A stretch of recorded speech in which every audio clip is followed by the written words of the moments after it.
자, 예산제도도 이제 문제가 한 문제 정도 등장을 할 거예요. 근데 계획예산 PPBS라는 게 있어요. 그 이제 일단은 뭐 상대적으로 출제해 놓은 점이 컸던 게 그겁니다. 그러다 뭐 다른 게 안 나오냐, 다른 것들도 출제해서는 자주 거론되어 왔습니다. 자, 일단은 예산제도를 대표하는 게 성과주 예산이 나오고 있죠.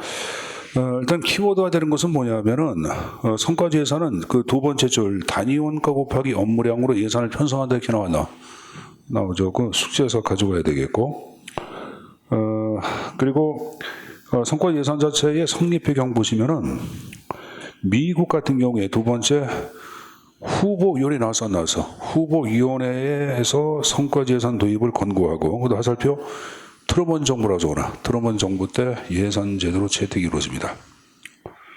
그리고 한국 같은 경우에는 61년도 국방부 예산으로서 채택을 해서 사용하다가 64년도에 폐지가 된 게 성과주예요. 자, 근데 성과주의 자체를 얘기할 때는 여기 보자. 여기 보세요. 자, 여러분들 뭐 300km의 고속도로를 건설한다. 그럼 제일 먼저 할 일은 뭐냐면은 자, 업무 측정 단위를 선정하는데 1km를 선정했다. 그럼 여기에 근거하여 단위 원가를 계산을 해야 합니다. 단위 원가. 그리고 업무량으로 예산을 편성한다 그랬지. 요 단위 원가는 요 업무 측정 단위에 투입되는 경비를 얘기해. 그러니까 1km에 들어가는 경비가 2억이다. 그럼 2억 곱하기 업무량은 측정 단위의 총수에 얼마? 300km니까 300 하면 되겠죠. 그럼 600억 나오죠. 보자. 그럼 600억을 투입하면은 여기 보자. 300km 고속도로가 건설이 되는데. 되죠. 그러니까 투입과 산출을 연계시킨 것이 성과주의야. 이게 50년대 성과주의야. 이게 바로 뭐다? 50년과주의고, 여러분들 이 90년대 등장한 신성과주 예산은 요 산출 자체가 어떠한 성과를 가져왔는지, 그러니까 연관을 지켜. 그러니까 300km 고속도로 자체가 건설돼 가지고 국가 수송력 자체의 재고, 예를 들어서 500조의 효과를 가져왔다. 여기까지 연관해서 정리가 되는 것은 바로 뭐다? 이건 신성과주의예요. 그러니까 우리가 파악하고 있는 50년대 성과주의하고 90년대 신성과주의의 차이점을 얘기할 때는 투입과 산출만 끝나는 것은 50년대 성과주의고, 90년대 신성과주의는 이러한 산출이 어떠한 성과라든가 효과를 가져왔는지까지 연계시킨 것이 바로 뭐다? 90년대의 신성과주의 예산을 얘기하는 거예요. 근데 사실 여러분들 그렇게 이제 구분하고 있는데 그 구분도 약간 모호합니다. 왜 그러냐면은, 자, 왜냐면 얘기할게. 그러면 때문에 힘들어지니까. 그런데 제가 지금 얘기한 50년대 성과주의와 90년대 성과주의 차이점 얘기했어요, 여러분들. 자, 뭐 장단점은 넘어가시고 여러분들 알 내용들이니까. 그 다음 페이지 보시면은,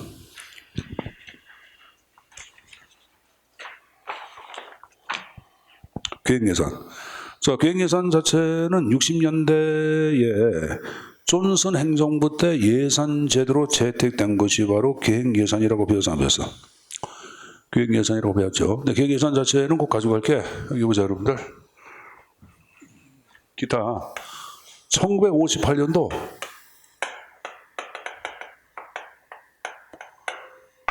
이게 랜드 연구소. 땅이란 랜드가 아니야. 랜드 연구소 소장 나비게 의하여 개발이 이루어졌다. 그리고 1961년도 미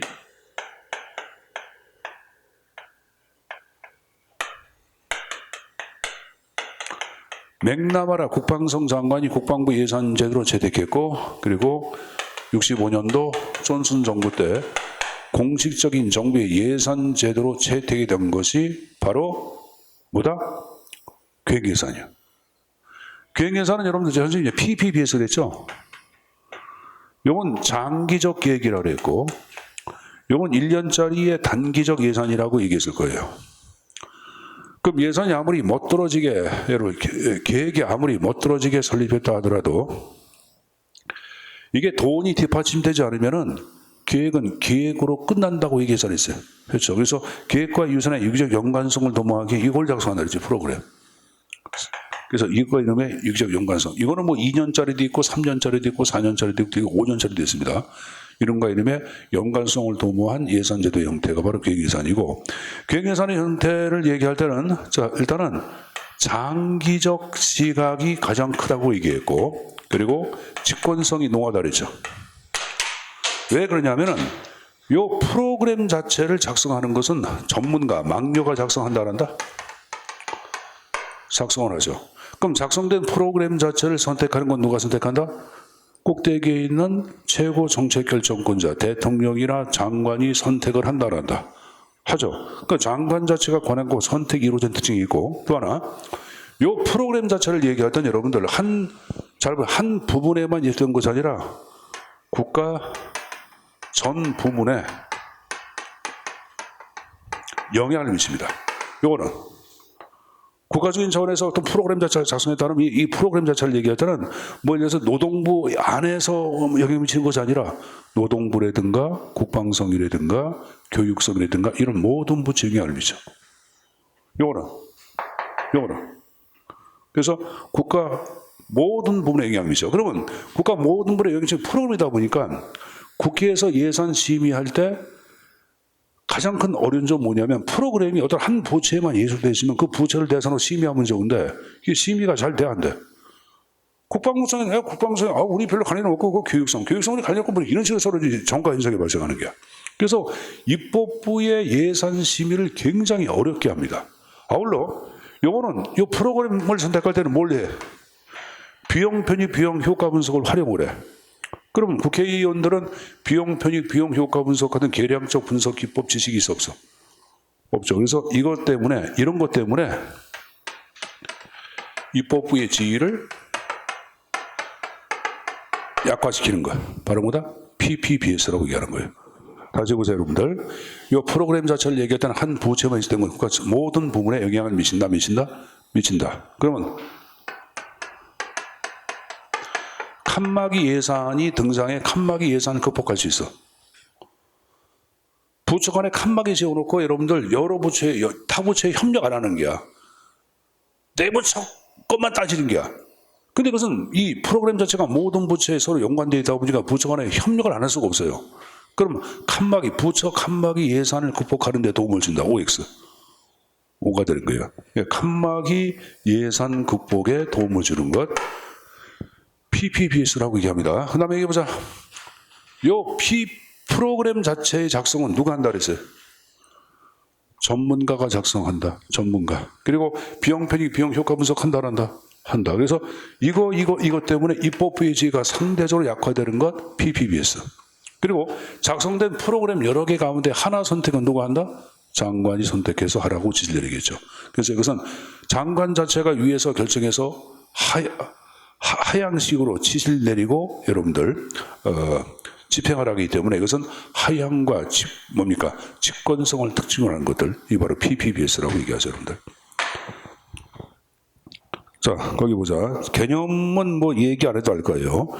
거기 첫 번째 나온 것, 장기적 계획과 단기적 예산 편성을 프로그램 작성을 통하여 결합, 자원 배분에 관한 의사결정을 일관성 있고 합리적으로 행하는 제도에 기록했어요.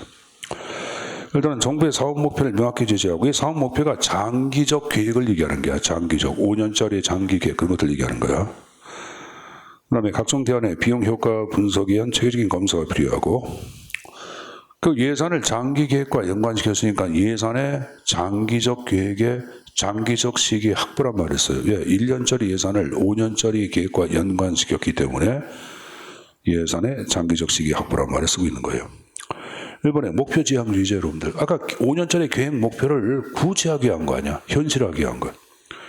효과성과 비교 선택, 비용 편익, 비용 효과 분석해서 선택한다고 계산했어요. 그렇죠, 여러분들? 그럼 이 선택할 때는 최소의 비용으로 산출과 효과를 극대화시키는 프로그램을 선택을 해야 하네. 하기 때문에 절약과 능률을 강조하고, 그래서 과학적 객관성이 뛰어나고 예산기간의 장기화란 말이 쭉 나온 거예요. 장점을 얘기할 때 여러분들 거기 4번에 자원 배분이 고위층, 대통령에 의해서 모든 것이 결정이 돼야 돼. 그 대통령의 의견 자체를 바로 예산에 직접 반영할 수가 있다 없다? 있다. 국가 수용력 500조를 구현하기 위해서 대통령이 볼 때는 다른 것이 아니라 이 지금 얘기한 식으로 공항 건설보다는 고속 철도 건설이 낫다고 파악하면 고속도로 건설을 선택을 할까 안 할까? 하겠죠, 여러분들. 비록 비용 편익 비용 효과 분석에서 고속 철도 건설이 공항 건설보다는 약간 떨어진다 하더라도 이 대통령 입장에서 중앙으로 볼 때 이게 더 낫다고 파악하면 그걸 선택할 수밖에 없는 거예요. 그래서 고위층의 의사가 직접 예산에 반영되고 단점은 일단 1번에 지나친 중앙 집권화 가져오고 6번에 입법부 지약화 가능성 정도는 가져갈 필요가 있습니다. 자, 그다음에 오른쪽에 자본 예산 자체는 국가 예산을 모하고모로 경상계정과 자본계정으로 구분하는 것. 그래서 경상 지출은 경상적 수입으로, 자본 지출은 자본적 수입이나 차입으로 충당한다. 아까 얘기한 여러분들 경제적 분리랑 같은 거의 같잖아요, 여러분들. 즉 자본 계정에 대해서 적자시 공채를 발행해 예산은 적자시 상환한다. 균형이야 불균형이야? 불균형. 단식이야 복식이야? 복식. 불경기 극복을 위해 적자 재정의 필요성 강조했죠. 그리고 수익자 부담 면책. 고속도로 만들었다. 공채 발행한 게 5조다. 기한이 20년이다. 그럼 20년 뒤에는 5조 비용 갚아? 그럼 어떻게 하냐? 고속도로 만들어서 이익을 보는 사람들은 고속도로를 이용하는 사람들 아니야.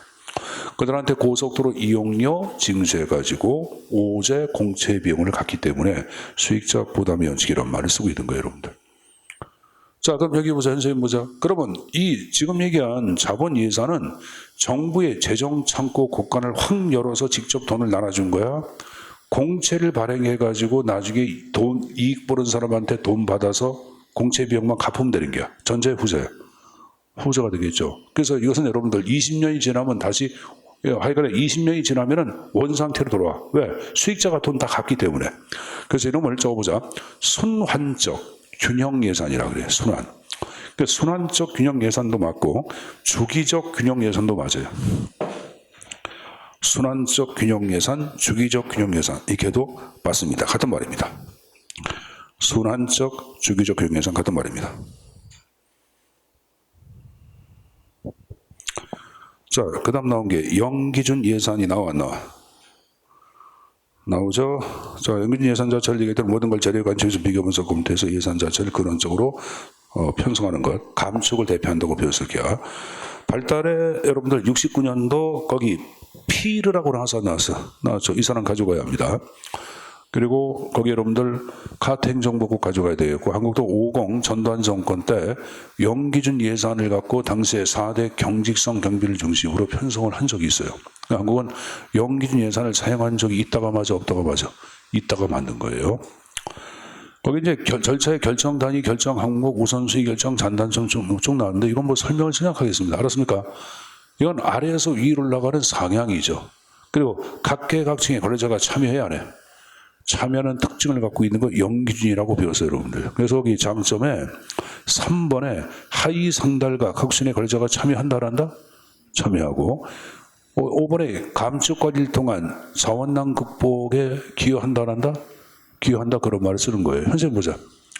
상하 간의 의견 교류가 전혀 없어. 단절돼 있어. 여러분들 조직에 딱 들어오는 여러분들이 예를 들어서 여러분들 과장이야. 근데 위에 있는 국장하고 전혀 만남이 없고 아무것도 없어. 그럼 과장과 여러분들의 관계는 경직된 관계로 가? 가죠. 근데 여러분들 지금 영기준을 얘기했다는 상향이다 보니까 아래에서 위로 올라갈 거 아니야. 그 위에 있는 국장하고 만나 자주 대화도 해야 하네. 하기 때문에 이 계층상의 단절성을 경직화라 그래. 그걸 극복하기 때문에 계층상의 융통성이라는 말을 쓰고 있는 거예요. 거기 4번의 표현 나왔어 안 나왔어? 나왔죠, 여러분들. 자, 단점을 얘기할 때는 기득권층 저항이 등장할 위험성이 있고 잘릴 때는 힘없는 조직이 잘려 안 잘려? 소규모 조직이 희생당할 위험성이 있다 그런 말을 쓰는 거예요.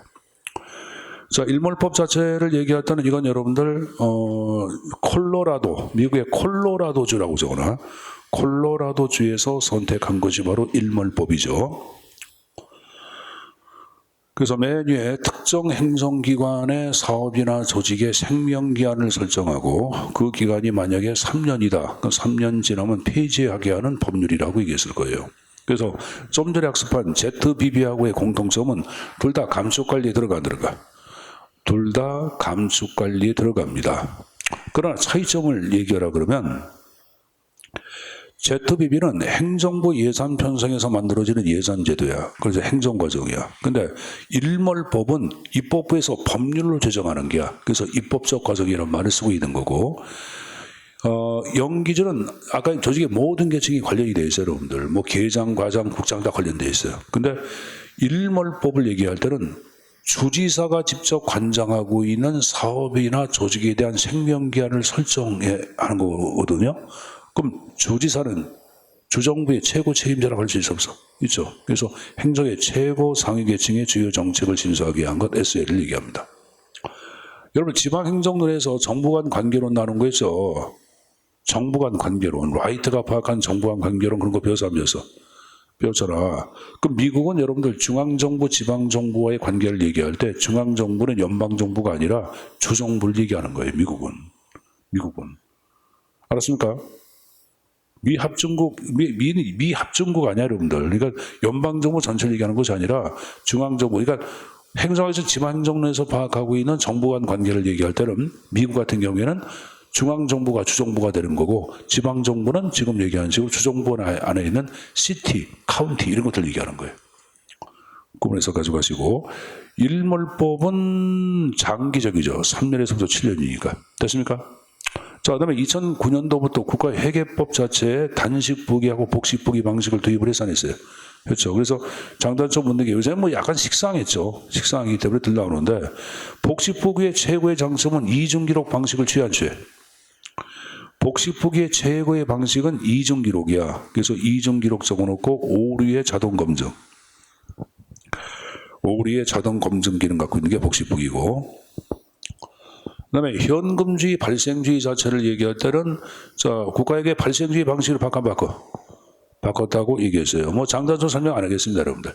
여러분들 현금주의하고 발생주의 가운데 진정한 성과 중심의 행정개혁에 도움을 주는 것은 현금주의와 발생주의야. 한국이 IMF의 지배를 받은 이유가 한국은 현금주의 방식을 취했기 때문이야. 그러니까 현금주의를 취하니까 정부의 부채를 산정할 수가 있어 없어?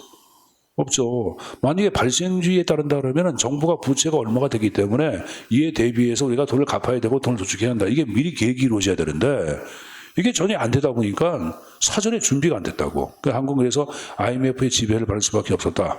그래서 그 이후에 부천시하고 강남구를 대상으로 발생주의하고 복식주의 방식을 여러분들 사전 예비적으로 시범적으로 운영을 해. 그래서 선거를 거둬가지고 지방정부는 2007년도부터 했고 국가는 2009년도부터 지금 그러니까 발생주의하고 복식부기 방식을 선택해서 운영을 하고 있는 거예요. 그러니까 당연히 진정한 성과 중심의 행정개혁은 당연히 발생주의가 되어야 합니다. 알았습니까?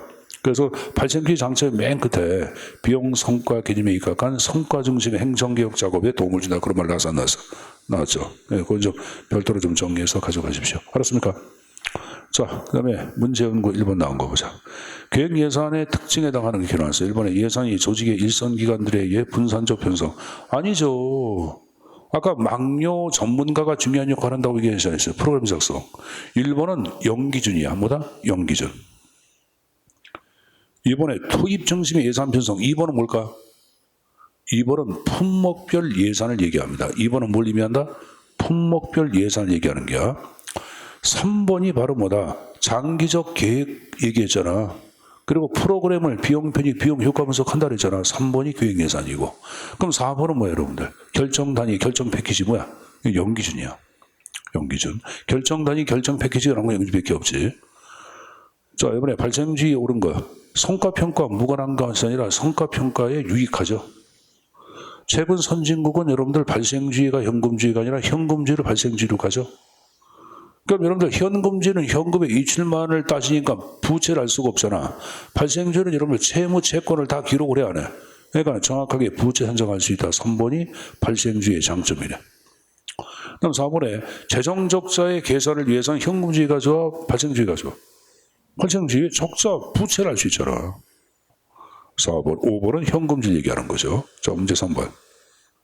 가장 옳은 것. 1번, 성과지 예산은 업무 비용과 업무량의 파악을 통해 효과성을 파악할 수 있다. 여러분들 이게 참 문제가 더러운데, 거기 이제, 아까 이제 이런 얘기했죠. 업무 단위가 업무 측정 단위를 얘기해. 여기에 들어가는 경비 비용이 바로 뭐야? 단위 원가 아니야. 그리고 업무량은 업무 단위의 총수. 단위원 곱하기 업무량 아니야. 근데 옆에 효과성은 아니에요. 효과성은 여러분들 목표 달성도를 얘기하는 거고. 근데 우리가 아까 성과주의는 잘 생각해봐. 200억을 투입해서 산출 얼마만 나와. 산출만 나오는 거지 목표는 안 나오잖아. 그럼 목표나 성과와 관련된 것은 바로 뭐예요, 여러분들? 내가 이런 얘기했죠. 선생님 보세요. 아까 지워졌네. 90년대 신성과주의 예산 자체, 90년대 NP에서 신성과주의 예산 자체는 자, 산출하고 투입만 갖고 따지는 건 뭐야? 요거는 아까 여러분들 이런 얘기했죠. 600조를 투입해가지고 300km 구간 건설. 요건 아까 얘기한 성과주의, 50년 성과주의 아니야. 근데 요 산출이 어떠한 성과, 목표를 달성했는지. 그래서 이러한 이 300km의 고속 철도 건설은 국가성역 강화에 뭐 500조만큼 기여했다 이렇게 얘기 계산했어요. 했죠. 그러면 이 지금의 산출이 목표에 얼마나 기여했는지를 파악하는 것은 신성과주의야. 그래서 1번은 무조건 표현이 잘못된 거예요. 그러니까 효과를 뭐로 바꿔야 돼? 효과를 능률성으로 바꿔야 돼. 투입을 해서 산출은 능률성 아니야. 그래서 1번 표현은 성과주의 예산이 맞기 위해서는 효과성이 아니라 능률성을 높이자 이렇게 바꿔줘야 돼. 알았습니까? 효과성 제고는 뭐랑 관련된다? 신성과주의. 이번에 품목별 예산 제도의 분석의 초점은 지출의 대상. 맞죠, 여러분들? 지출의 대상 아니죠, 여러분들. 복사기 들여오는데 얼마? 그죠? 지출의 대상 아니에요, 여러분들. 인건비, 노동력 구입하는데 노동력, 인건비 지출이 대상 아니에요, 여러분들. 3번에 새로운 성과주의, 신성과주의 산출물에 관심이 있으며 이를 통해 효율성을 제고하고 구조한다.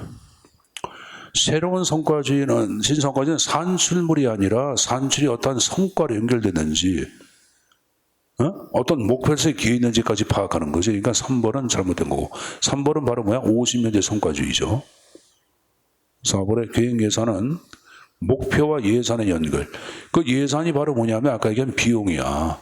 그럼 비용과 목표까지 연계된 건 뭐예요, 여러분들? 비용, 산출, 목표까지. 아까 성과를 제가 목표라고 적어놨잖아, 목표 달성. 그거 뭐야? 신성과주의. 그래서 거기 4번은 신성과주의 예산을 얘기하는 거예요. 그래서 5번 자체는 맞는 지문이 하나밖에 없어서 2번만 맞고 1번과 3번과 4번은 표현이 잘못됐습니다. 알았습니까? 3번은 새로운 성과주의가 아니라 50년대 성과주의 맞아. 거기 효율성은 능률성으로 파악해야 합니다. 알았습니까? 자, 다음 4번. 다음 중 예산 관련 이론으로 가장 옳지 않은 것. 1번에 욕구체계 이론. 욕구체계 이론은 예산이 아니라 바로 뭐야? 어디서 나온 거야? 동기비 이론이죠. 1번 잘못했고. 2번 다중합리성 모형은 안 배웠는데, 자, 간략하면 이제 다중합리성 모형은 예산 과정마다 여러분들 등장하는 합리성이 틀리다고 파악하는 거야. 그러니까 여러 개의 합리성 자체가 예산 과정 중에 등장한다, 안 한다? 등장한다. 이게 다중합리성 모형이에요. 거기 여러분 이번에 다중합리성 모형 예산 단계별. 단계에서 뭐 세입, 제출, 규정, 집행, 성과 갖고 볼 필요 없어요. 이러고 헷갈리니까. 그러니까 여러분들 예산 단계마다 각자 다른 합리성이 지배한다고 보는 거예요. 어떤 때는 경제적 합리성이, 어떨 때는 정치적 합리성이. 이런 식으로 여러분들. 알았습니까? 여러분 여기 선생님 보세요. 여러분들 이렇게 생각해 보세요. 각 부처에서 예산 요구서를 작성할 때는 정치적 합리성이 작용할까? 경제일까? 그때는 경제야, 여러분들. 그래, 안 그래요? 그렇죠? 그 다음에 여러분들, 그러면 지금 얘기한 각 부처하고 중앙예산기관 사이에, 중앙예산기관이 사정해서 확정할 때는 또 뭐가 등장할까? 이때는 중앙예산기관 예산 사정하는 사람들과 고등학교, 대학교 동창들을 각 부처에서 여러분들 예산 편성을 위한 직원으로 파견한다고. 그러면 거기서는 여러분들 야, 너 내 고등학교 동기들 나 좀 봐줘 해서 정치적 합리성이 등장해야 안 해? 등장하겠죠. 그러니까 예산은 단계별로, 과정별로 복수의 합리성이 작용한다. 그래서 다중합리성이에요. 그 얘기한 학자 거기 나와 있죠, 여러분들. 누가 나왔어요, 여러분들? 윌로우비, 또 쏨 메이어, 이런 사람들이 지금 얘기한 다중 합리성을 대표하는 거고, 단절 균형을 얘기할 때는 자, 그 들어보자. 단절 균형은 우리 언제 배웠냐면은 역사론적 신제도론 배운 거 기억났나? 기억나죠? 이건 뭐냐면 예상이 잘 가다 어느 순간 획가닥해서 팍 변해서 다시 가고, 획가닥해서 쭉 변하고. 급격한 간헐적 변화를 얘기하는 거야. 점진적인 변화가 아니라 어떤 예를 들어서 여러분들 보자. 지금 팬데믹 현상이라고 하는 코로나 같은 경우에는 추가 경정 예산에 엄청난 확대를 가져오죠. 3년 전에 정부의 예산 자체는 300조 금이었거든요. 3년 전. 코로나가 발생하기 전에 200 얼마 300조였어. 코로나 터지고 난 뒤에 지금 얼마야? 500, 600조가 입박하고 있어요. 지금 600조인가 그래, 여러분들. 500 얼마예요? 600조가 다 돼. 몇 배? 3년 사이에. 아, 2배. 2배. 그럼 이제 코로나 자체가 이제는 뭐 풍토병이 되고, 이제 뭐 독감보다 여러분들 사망순위 떨어지잖아. 독감의 사망순위보다 0.1을 가야 돼. 이제는 여러분들 뭐라, 우리 역학조사 하는 거 저것도 없어버리죠? 뭐 앞으로 없앤데, 그거. 뭐 하루에 확진자가 4만 명 오면, 여기 지금 다 확진자인지도 몰라. 왜냐면 이게 증세가 안 나타나서 가는 경우도 많아. 그러니까 발표하는 사람들이 4만이라면 나는 솔직한 얘기로 한 5배 정도, 20만 명이 확진자가 됐다가 간지도 몰라. 선생님은 무조건 확진자가 있다가 갔을 것 같아. 나는 돌아다니는 데 많아. 뭐, 많이 돌아다녀요. 수업할 때 마이크, 다른 분들 마이크 쓰고 수업하지. 난 마이크 쓰고 수업 못해. 수업 안 하는 게라. 그러니까 뭐 나 너무 안 걸릴 수가 없어. 그러니까 미안합니다. 선생님 끝난 게 아니라 선생님 확진자가 아니라 나는 이제 왔다가 앉아. 세 다 맞았다. 부스타서 다 맞았어. 네. 부스타서를 맞아도 맞은 것 같지도 않아. 완전 맞은 것 같지 않대, 여러분들. 사람이 아파야 할 거 아니야. 똑같아. 그래서 나는 그냥 왔다 간 것 같아. 내가 보기에 여러분들도 왔다 간 것 같은데. 그 하여간에 이게 이제 지나면 여러분들 이제 정부 입장에서는 시중에 풀린 돈 자체를 여러분들 회수할까 안 할까? 회수할 때 제일 먼저 하는 게 뭐야? 금리 인상. 금리 인상하죠. 그럼 돈 빌려서 뭐 했다는 돈 갚아? 갚죠. 그럼 주식이 망가져. 그래서 주식 시장이 좋아 안 좋아? 시장이 안 좋잖아요, 여러분들. 그런 이유예요. 이 시장 안 좋은 건 근데 요새는 경기 주기 변동하고 주식 예측하고는 전혀 맞지가 않아. 갑자기 확 좋아질 수도 있고 막 그래요, 여러분들. 예측이 안 되는데 어쨌든 간에 단절 균형은 여러분들 어떤 순간적인 위기를 겪고 난 다음에 금융이 압도되면 더 계속한다. 그러면 단절이에요, 여러분들. 점적은 다 알 거예요, 여러분들. 자, 4번 1번이고 5번에 발생지 회계 옳은 것. 재화의 감가상각 고려하래. 하니까 가벌은 무조건 맞죠. 부채 규모와 총자산 파악이 용이하죠. 왜? 채권, 재물을 다 고려해서 기록을 해야 하네. 하니까 총자산 파악이 용이하겠고, 현금 거래는 발생주의야, 현금주의야? 현금주의. 그러니까 나 다른 무조건 틀려. 나 다른. 그럼 맞는 건 나 맞네. 그러니까 보통 발생주의 방식은 복식부의 방식을 취해 안 취해? 취하죠. 발복 방식 아니에요, 여러분들. 선생님 보자. 발복 방식, 발생주의, 복식부기 함께 하죠? 그리고 단식부기하고 현금주의 같이 하죠? 그럼 물어보자. 복식부기하고 현금주의 방식 취한다. OX. 복식부기 현금주의. 은행 같은 경우 금융기관은 복식부기하면서 현금주의예요. 은행은. 그럼 네 가지 가운데 이론적으로 성립이 안 되는 게 하나 있어요. 바로 뭐냐? 단발. 단식부기, 발생주의는 성립하지 않습니다. 자, 성립되지 않는 건 뭐가 있다? 단발머리 할 때 단발 성립이 안 된다. 됐습니까? 단발은 성립이 안 됩니다. 그렇게 내용 좀 정리해서 가지고 가시고. 옳은 거니까 여러분들 가하고 라가 맞겠죠. 자, 그 다음 문제 6번. 참여민주주의가 결혼했어요, 여러분들. 자, 1번, 2번, 3번, 4번. 너무 쉬운데, 아까 PPB에서는 하향 집권이니까 이건 차별이야, 비차별이야? 비차별이지. MBO 방식, ZBB를 얘기할 때는 아래에서 위로 계속 올라가면서 여러분들 서로 의견을 기록, 아래 사람의 관리자 의견도 반영되고, 중간 관리자, 최고 관리자 의견 반영되고, MBO를 얘기할 때 상하 구성원이 공동의 합의를 토대로 목표가 설정이 돼야 돼.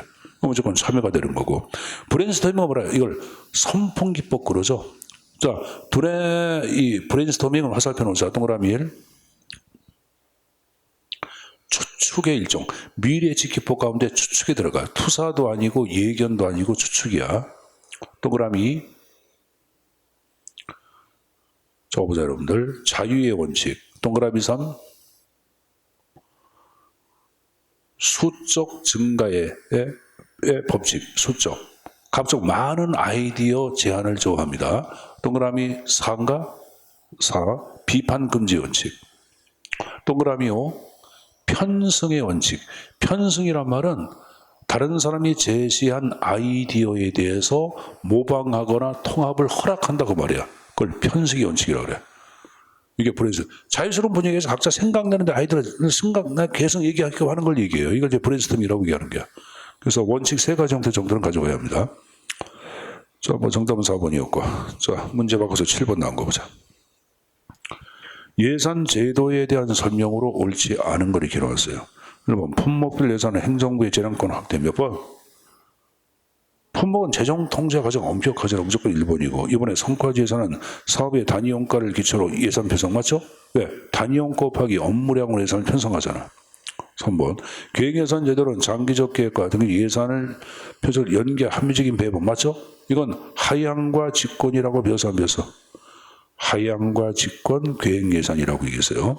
그 다음에 연기 예산은 전년도 예산의 90% 모든 걸 재료에 간접해서 비교 분석 검토해서 예산을 편성해야 하기 때문에 전년도 예산에 구애받지 않습니다. 연기전을 총체주의 아니면 합리주의 예산이라고 그러죠. 총체주의 합리주의. 총체주의 합리주의는 2개밖에 없죠. 뭐하고 뭐. 계획예산과 연기준. 계획예산 연기준입니다. 자, 이렇게 해서 저행정의 기본적인 특징은 좀 학습을 했고, 우리가 점심을 먹자. 점심 먹고 오후에는 저행정 여러분들도 문제 좀 30문제 넘게 좀 만들었거든요. 그 풀고 난 다음에 시간 남으면 또 모의고사 문제 있죠. 풀도록 하겠습니다. 알았습니까? 자, 오늘 점심 먹고 하겠습니다.